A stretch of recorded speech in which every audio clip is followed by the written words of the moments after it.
Jai Sri Swaminarayan, all the students of Standard 10, welcome in my class. Dear student, I continue chapter number 12, India, Minerals and Energy Resources. Students, in our previous lecture, I have already explained about the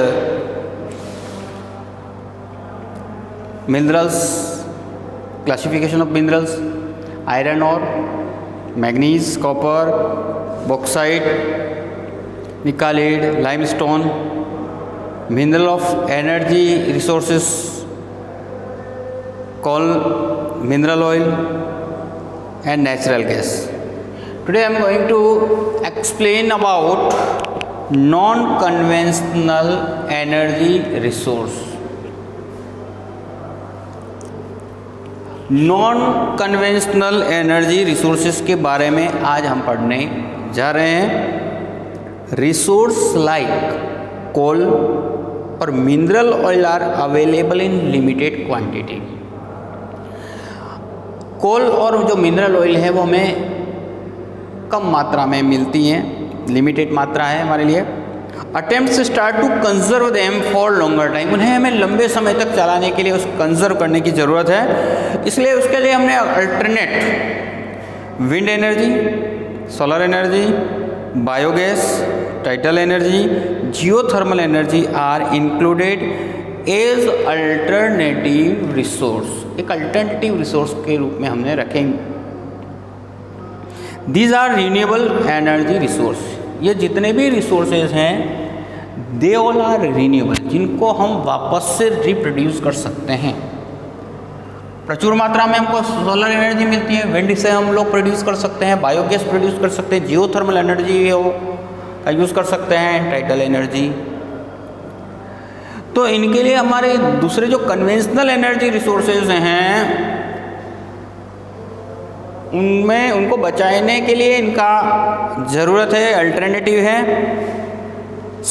अब now many countries of the world, अब केवल हमारे India ही नहीं, कई countries के लिए वो steps ले चुके हैं, इस डायरेक्शन में वर्क कर रहे हैं। और उसमें US, Russia, France, Canada, Australia, Netherland, Japan are advancing in this field effectively. और इस फील्ड में कई जो महान शक्तियां हैं विश्व की, वे सभी इसके ऊपर वर्क कर रही हैं। इन 1981 commission for additional source of energy was establish in India. 1981 के अंदर एक कमीशन इस्टेब्लिश किया, और वो किसके लिए? Specially for the additional source. Commission for additional source of energy was established in 1981 in India, central level पे। और गुजरात ने भी इसको बढ़ाते हुए गुजरात एनर्जी डेवलपमेंट एजेंसी गेड़ा को इस्टेब्लिश किया फॉर एडिशनल एनर्जी रिसोर्स के रूप में। Gujarat is also working in this direction, और उसने ये एस्टेब्लिशमेंट किया गुजरात एनर्जी डेवलपमेंट एजेंसी को।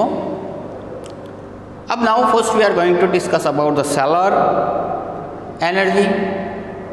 देखो, अगर अर्थ का सबसे बेस्ट सोर्स है वो सोलर है, तो sun is the considered to be the main source of energy on the earth. Earth के ऊपर जो मेन सोर्स है वो सूर्य है। It is visible during the most of days of the year, ज़्यादातर दिनों में हमको नज़र आता है। The biosphere on the earth thrives due to the solar energy. देखो, हमारा जो बायो है, बायोटिक वर्ल्ड है, वो धूप की वजह से, मतलब सन की वजह से बढ़ता है। और India has progress well due to the solar energy technology. India ने काफ़ी प्रोग्रेस कर दी इस फील्ड के अंदर। Solar cooker is used for cooking, solar cooker का यूज़ किया जाता है कुकिंग करने के लिए। Solar heater for heating the water. Solar panel are use to generate electricity. और सोलर पैनल लगाए गए हैं जो सोलर इलेक्ट्रिसिटी के लिए, टू जनरेट इलेक्ट्रिसिटी। तो इस तरह आप लोगों ने देखा ये कितने सारे काम है। Gujarat had maximum solar energy in India. सबसे ज़्यादा सोलर एनर्जी का यूज़ करने वाला स्टेट है भारत के अंदर तो गुजरात है। गुजरात एनर्जी डेवलपमेंट एजेंसी इसके लिए वर्क कर रही है। Establish in solar cold storage near Chhani Vadodara with the capacity of 10 tons. उसने देखो यहाँ गेड़ा है एक गेड़ा ने इस्टेब्लिश किया है solar cold storage near Chhani Vadodara में, और जिसकी कैपेसिटी 10 टन की ऊर्जा प्रोड्यूस करने का है। Today solar panels are fix to provide street light आज विलेज विदाउट इलेक्ट्रिसिटी। आज के इस समय में सोलर का जो उपयोग है, पैनल का जो उपयोग है स्ट्रीट लाइट के रूप में किया जाता है, जहाँ जो गाँव में विद्युत अभी तक नहीं पहुँच पाया, इलेक्ट्रिसिटी नहीं पहुँचा, फॉर इरिगेशन के लिए, farm house, television. A solar energy plant has been installed in Madhopur near Bhuj in Gujarat for desalination of saline oceanic water. अब यहाँ खारे पानी जो समुद्र से मिलता है उसको साफ करने के लिए माधोपुर नियर भुज के अंदर, गुजरात के अंदर डिसैलिनेशन सैलिन ओशियनिक वाटर को डिसैलिनेट करने के लिए प्रोजेक्ट लगा रखा है। Use the equipment working solar energy increase in the country today. और आज इस देश के अंदर इनकी संख्या बढ़ती जा रही है यूज़ करने वालों की।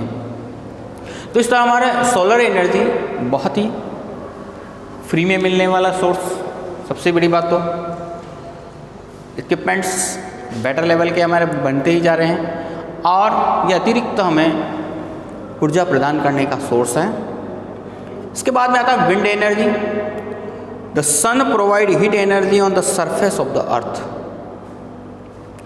Winds are form due to the high. Winds की एनर्जियों में ऐसे प्लेसेस पर होती है जहाँ पे कंटिन्यूस हवाओं का बहाव होता है, जैसे समुद्र के तटों पर।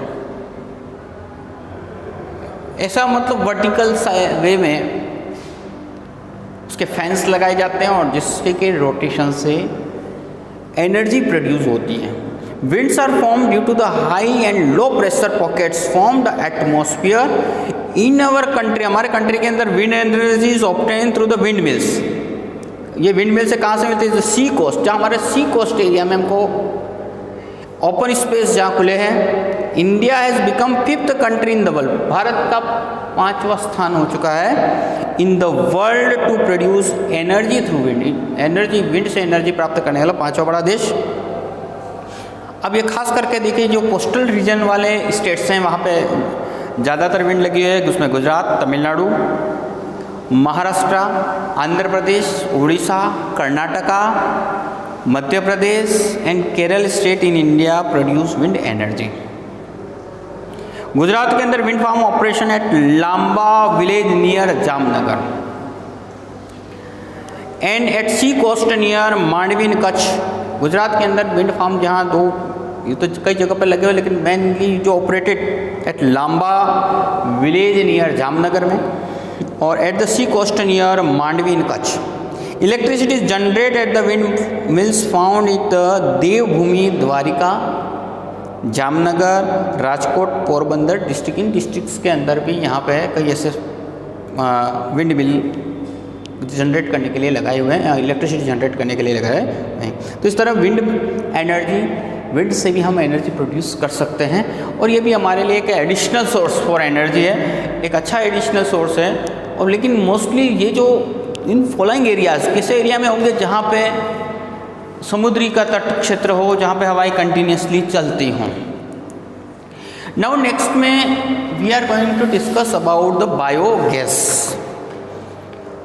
Useless agriculture material. देखो अब यहाँ भी हम बायोगैस का जो प्रोडक्शन है वो भी मुक्त मतलब किया जा सकता है। मुक्त में मतलब यूजलेस एग्रीकल्चर मटेरियल्स है, रिमेन्स ऑफ शुगर केन, जिसमें other vegetation, dung and human etcetera are use to produce the biogas. Biogas को प्रोड्यूस करने के लिए जितने सारे हमारे मिनरल्स हैं, मॉलिसिस हैं, रिमेन्स शुगर केन का जो रिमेनिंग पार्ट होता है, वेजिटेशन है, डंग है, इन सभी से प्रोड्यूस की जाती है। The methane gas is release after the material get decompose. अब यहाँ मीथेन गैस रिलीज होती है डिकम्पोज होने के बाद में, and this is a inflammable gas, ये इनफ्लेमेबल गैस है। प्रीशियस फर्टिलाइजर है ना, जिसमें फ्लेम नहीं होती, मतलब कहने के बाद precious fertiliser without any virus is obtained after it is use. देखो यहाँ इन वस्तुओं का यूज होने के पश्चात एक हमें बहुत अच्छा फर्टिलाइजर प्रोड्यूस होता है बिना वायरस का, इट इज यूज्ड। अब इसका प्रयोग किया जाता है, thus the energy as well as fertiliser both can be obtained. अब इस बायोगैस इस पॉइंट के अंतर्गत हमें एनर्जी भी प्रोड्यूस होगी और इसके साथ साथ अच्छा हमें फर्टिलाइजर भी प्रोड्यूस मिलेगा। This is non conventional source of energy resource. Solar and biogas can change the traditional trends of village of India. अब बायोगैस और सोलर एनर्जी ने भारत के गांवों का स्वरूप ही बदल डाला है। Village can be cleaner and the scarcity domestic energy can be remove. देखो अब यहाँ सबसे बड़ी बात क्या हो गई कि इन गंदगी से ही, मतलब कहने का मतलब जो बचा कुछ भाग है उन भागों से इधर एनर्जी भी प्रोड्यूस हो रही है और इसका क्लीनलीनेस का काम भी हो रहा है। गांव साफ सुथरे बन चुके हैं। Uttar Pradesh and Gujarat hold first and second place in the respectively biogas production. देखो बायोगैस प्रोडक्शन के पहला स्थान Uttar Pradesh, second place of Gujarat, दूसरा प्लेस है वो गुजरात का है प्रोडक्शन में। The largest biogas plant has been installed in Methan near Sidhpur in Gujarat. सबसे बड़ा लार्जेस्ट बायोगैस का जो प्लांट है वो इंस्टॉल किया गया है मेथेन नियर सिद्धपुर के अंदर, गुजरात के अंदर, which is the run by collective basic. जो कलेक्टिव बेसिक मतलब वहाँ के आसपास के सभी लोग मिलकर कलेक्टिव रूप से करते हैं। Other biogas plant is operational condition वो लोकेटेड एट रुद्रताल के अंदर है, इन दसकोई तालुका ऑफ अहमदाबाद, अहमदाबाद के दसकोई तालुका के अंदर, and at Dantiwada in Banaskantha district, जहाँ पे पशुओं की संख्या ज़्यादा है। Moreover plants use to increasing the funded by individual और कलेक्टिवली। देखो यहाँ इंडिविजुअल रूप से भी चलाए जा रहे हैं, कलेक्टिव रूप से भी चलाए जा रहे हैं बड़े बड़े जो प्लांट हैं। और सबसे बड़ी इसकी विशेषता है इनफ्लेमेबल। सेकंड वन की जो हमारे इसकी वजह से इनके यूज करने से गांव वगैरह क्लीन हो रहे हैं और हमें एक बेहतरीन फर्टिलाइज़र भी अवेलेबल होता है। So it is very important part for the our country's development. फिर है tidal energy, the process of tides and ebbs. अब समुद्र के तट पर अगर आप जाओगे तो आप देखोगे पानी का जो बहाव आना और जाना, अब उसकी वजह से भी इलेक्ट्रिसिटी जनरेट होती है। Ebbs and continuous constant in ocean and surface of the earth due to gravitational force excited sun and moon। मन के ग्रेविटेशनल फोर्स की वजह से समुद्र के अंदर वेव्स चलती हैं। Man utilise this power for water in generating electricity. और ह्यूमन बींग इस पावर का यूज इलेक्ट्रिसिटी को जनरेट करने के लिए करता है। Tidal waters are more power. A turbine connected with the generate electricity. Electricity को जनरेट करने के लिए टर्बाइन लगाया जाता है और उसकी वेव्स उसको मूवमेंट कराती हैं।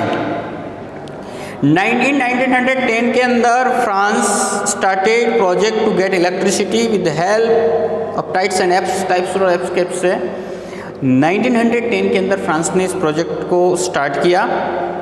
India has a large coast line. India के पास बहुत बड़ी कोस्ट लाइन है और it has potential to generate such energy. इस एनर्जी को प्रोड्यूस करने में बहुत बड़ा पार्ट हो सकता है और बहुत बड़ी अपेक्षाएं हैं यहाँ, कर सकते हैं हम लोग, हेल्पफुल है हमारे लिए। Potential to generate the project has been started in Gulf of Kutch. ये जो प्रोजेक्ट स्टार्ट हुआ है वो Gulf of Kutch and Gulf of Khambhat के अंदर। तो इस तरीके से हमने कन्वेंशनल और नॉन कन्वेंशनल एनर्जी रिसोर्सेज के बारे में पढ़ा। अब now last topic of this chapter, mineral preservation. अब देखो minerals as we everyone know resources are limited, और वो भी एनर्जी रिसोर्सेज जो हैं मिनरल्स वो हमारे पास बहुत ही लिमिटेड है। So what we need, it is necessary to the existence and development of human being. देखो मिनरल्स आर नेसेसरी, और मिनरल की बहुत सख्त ज़रूरत होती है और हमारे एग्जिस्टेंस के लिए, ह्यूमन बीइंग के एग्जिस्टेंस के लिए, डेवलपमेंट के लिए।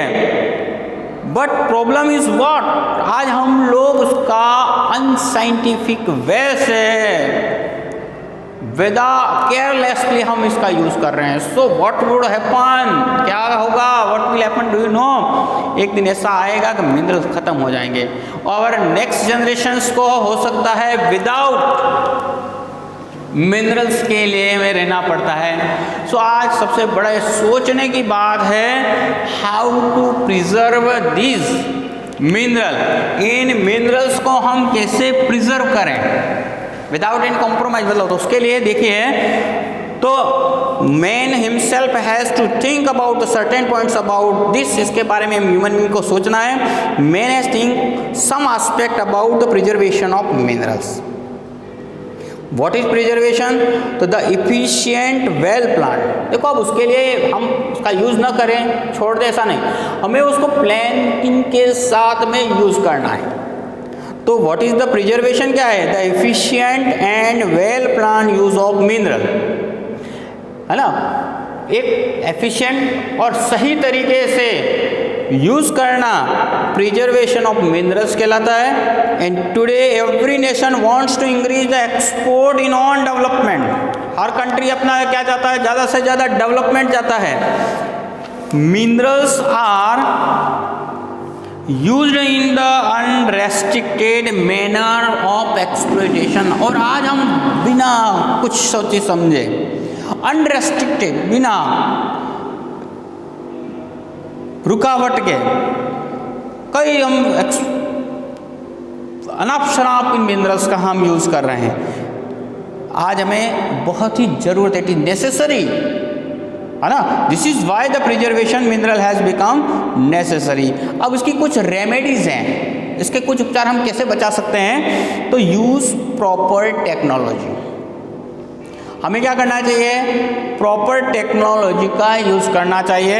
If proper technology is used to obtain the minerals, mineral को यूज़ करने में हम अगर प्रॉपर टेक्नोलॉजी करेंगे the waste of mineral can be reduce, तो उसका वेस्ट हम कम कर सकते हैं। Recycling, the scale recycling the scrap of mineral, iron, copper, aluminium and tin should be taken for using. जो भी स्क्रैप्स वगैरह बचते हैं उनका हम वापस से यूज़ कर सकें, रिसाइकल करके हम यूज़ करें।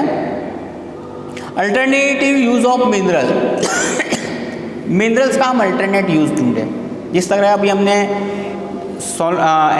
नॉन कन्वेंशनल एनर्जी रिसोर्स से फाइंड आउट किया, उसका अल्टरनेटिव हमने सोलर एनर्जी के रूप में और विंड एनर्जी, तो हम लोग वो मिनरल ऑयल को बचा सकते हैं उससे। तो इसी तरह से इसका alternative option should be found those mineral which are found in less quantity, जो कम क्वांटिटी में है, ऐसे सोर्स को हमें उसका अल्टरनेटिव फाइंड आउट करना चाहिए, जिसमें solar energy instead of electricity, electricity के साथ बजाय हम सोलर एनर्जी का यूज़ करें। Aluminium instead of copper, CNG instead of petrol, ऐसे अल्टरनेट यूज़ करके हम बचा सकते हैं। Use of non conventional means, जो नॉन कन्वेंशनल रिसोर्सेज हैं उनका यूज़ करें, जिसमें लाइक वाटर, सोलर, बायोगैस। फिर sustainability, main the purity of environment gift the clean environment of the future generation. हम लोगों का एक हम वातावरण अच्छे रखें और उस वातावरण को अगले आने वाली जनरेशन को भी हम बेहतर वो दें, वातावरण एनवायरनमेंट दें। इसके लिए हमें पॉल्यूशन फ्री एनवायरनमेंट बनाने की ज़रूरत है। और after the reserve of the mineral is calculated, it can be use for long period by planning it properly. और अंतिम जो महत्वपूर्ण बात है, हमें प्रॉपर प्लानिंग कर देनी चाहिए जो लॉन्ग टर्म के लिए हमको यूज़ हो। We need to the proper plan. Student, finish this chapter. आज इसके जो क्वेश्चन आंसर्स हैं उनको लिखें और उनको तैयार करें। अगर आप नोट्स लिख रहे हैं तो नोट्स लिखें या क्वेश्चन आंसर लिखें, जो भी आपके लिए suitability for you. Either write down the notes of the whole topics either or question answers. जय श्री स्वामीनारायण।